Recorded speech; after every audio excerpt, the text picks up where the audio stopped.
tenha conseguido demonstrar ao imperador o quanto os livros dos cristãos já estavam danificados e usados, porque o imperador encomendou 50 cópias para igrejas de Constantinopla.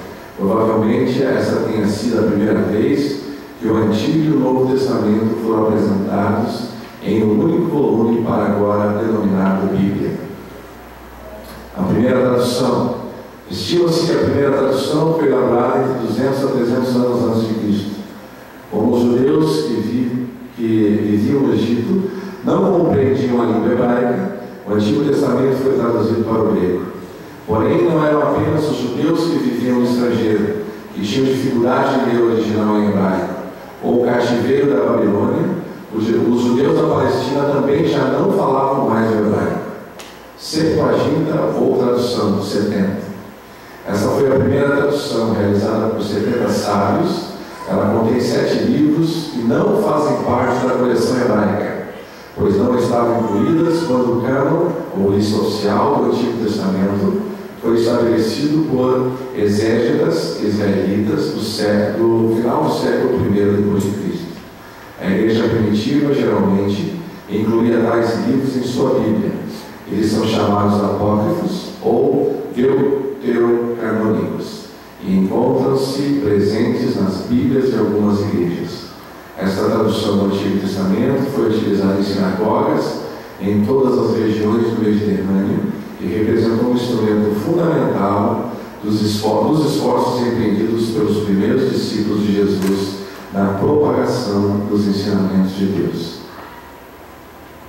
Outras traduções começaram a ser desenvolvidas por cristãos novos nas línguas copta, Egito, etíope, Etiópia, siríaca, norte da Palestina, e em latim, a mais importante de todas as línguas pela sua ampla utilização no Ocidente.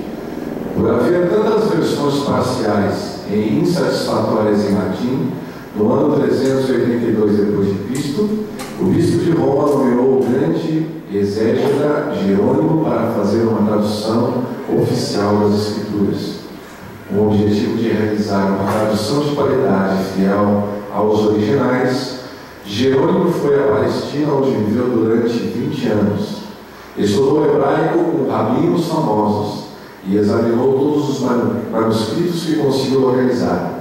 Sua tradução tornou-se conhecida como Vulgata, ou seja, escrita na língua de pessoas comuns, vulgos.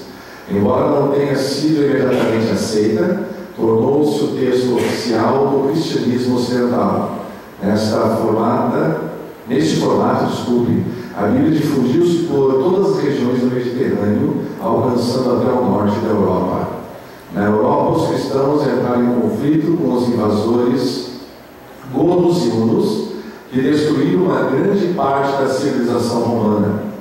Em mosteiros, nos quais alguns homens se refugiaram da turbulência causada por guerras constantes, o texto bíblico foi preservado por muitos séculos, especialmente a Bíblia em latim, na versão de Jerônimo.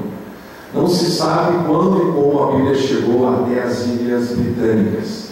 Missionários levaram o Evangelho para a Irlanda, Escócia e Inglaterra, e não há dúvida de que havia cristãos nos exércitos romanos que lá estiveram no segundo e terceiro séculos.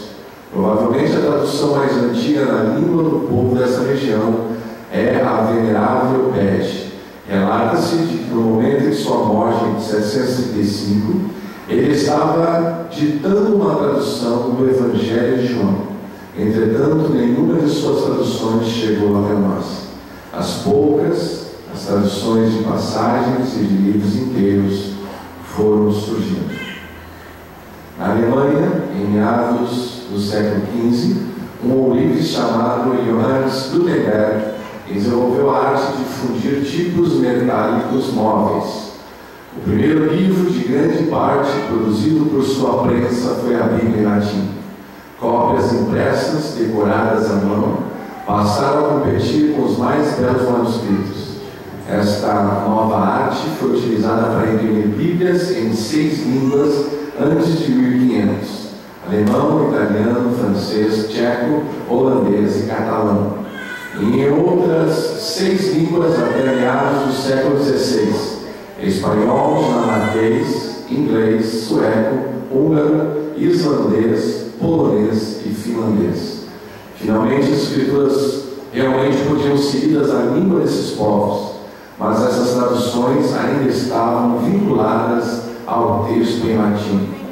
No início do século XVI, manuscritos de textos em grego e hebraico, preservados nas igrejas orientais, começaram a chegar à Europa Ocidental.